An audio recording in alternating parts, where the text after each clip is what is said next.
Hi everyone, welcome back to the channel.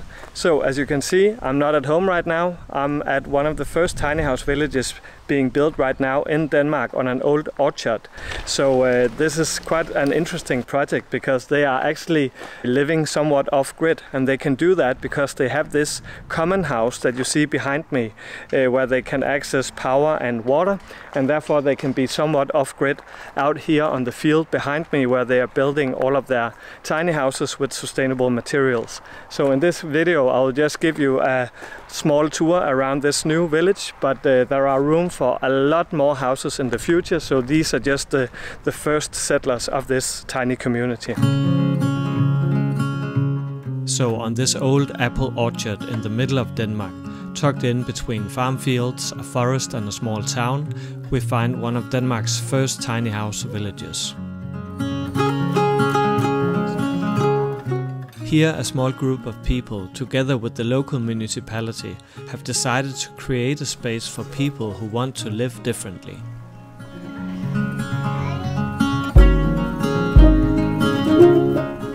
In small, affordable and very eco-friendly houses that are built either by private contractors or the villagers themselves.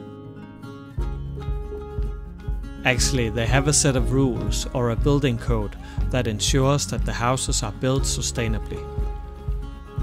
Normally, it isn't possible for a municipality in Denmark to discriminate between suppliers of building materials, sustainable or not. But because the entire property of the village is owned by a private foundation, the foundation and the villagers can make their own rules about how sustainable their houses must be, as long as they live up to the national building requirements. Something that isn't always too easy or even meaningful when dealing with houses that are 4 or 5 times smaller than the houses that the building requirements are made for. But still, it opens the door for these people to live in the type of community that they dream about.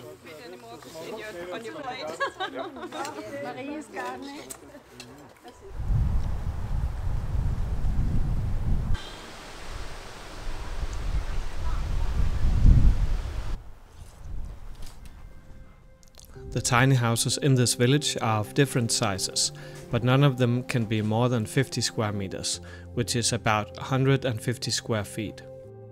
And they are placed on different parcels that the owners of the houses have gained access to by buying a use permit from the foundation that owns the land.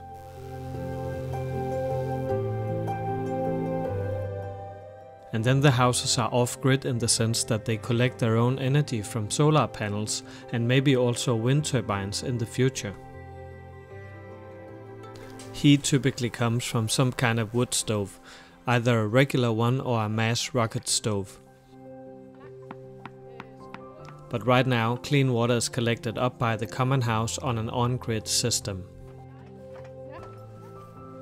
However, many also plan to design rainwater harvesting systems in the future. Yes, you're welcome. Come in. Thanks. Inside many of the tiny houses, you realize that they are almost purely built with natural materials. Like this house that has beautiful clay on the walls, reused timber and wooden fiber insulation.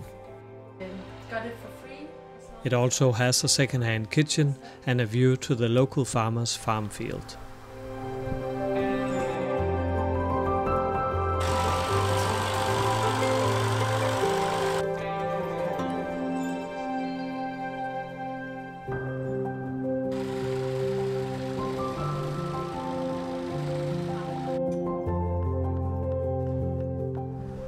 The common house is the heart of this tiny house community.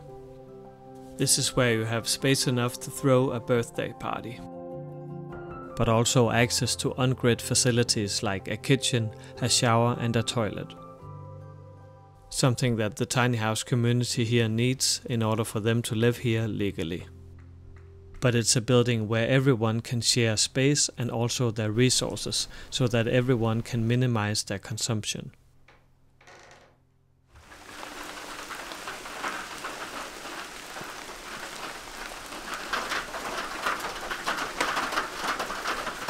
So finally back in the cabin on this rainy morning after having been on the go for almost a week, visiting not only that tiny house village that you just saw, but also a climate summit that we have every year here in Denmark, where I was invited to do a talk and also facilitated a talk myself. But I hope you found it interesting to see one of the examples of how we do tiny houses here in Denmark, because I find it pretty interesting myself, because we don't know yet how to do it totally here in Denmark, so we are just experimenting.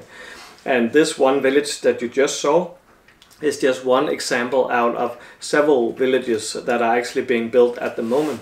And every village has its own ownership model or social model, and like every village is an experiment, and I find it super fascinating to get to watch that unfold, because like the tiny house movement can look so different out in the world. Like in the United States, for instance, they have a much more individualistic culture. And in that context, you have this notion about that you can take your own home with you on a trailer and then just go west in a way. And in Denmark, it's much more like people want to live in communities. People want to live in small villages with one another, and also want to live in homes that are built primarily with sustainable materials like wooden fiber insulation and clay and such. So it's tiny houses, right, but it's in a different way than you see in most places in the world. So that's why I thought that it might be interesting for you also to see how we do it here in Denmark. But this year and next year I actually plan to travel around to visit those different communities and document how they do things. Because I think it would be nice to have like a mini series of these different tiny house villages. So please let me know if you think that that would be an interesting thing for me to do, and then I will put maybe some more energy and effort into doing it. And then another interesting tiny house event that I will share with you pretty soon is this talk that I facilitated last week at the Climate Summit between a Ukrainian refugee project and a Danish folk high school. And they are actually collaborating on building like refugee sustainable tiny houses down in Ukraine, and they are currently planning to build 10 tiny houses. And the teacher from the Danish folk high school have been training these Ukrainians in how to build sustainable straw bale tiny houses. And straw is of course a resource that they have in Ukraine, which is quite abundant, so it should be like a good thing for them to learn how to build houses with that in the years to come. And so I will release that interview pretty soon, because I recorded it, and then the money that generates here on YouTube, I will donate that to the project directly. But I will also feature a link in the video so you can get to donate directly to the project, so that we can help these Ukrainians build some tiny houses before winter. But anyways, I hope you really enjoyed the video and maybe found some inspiration. See you again next time.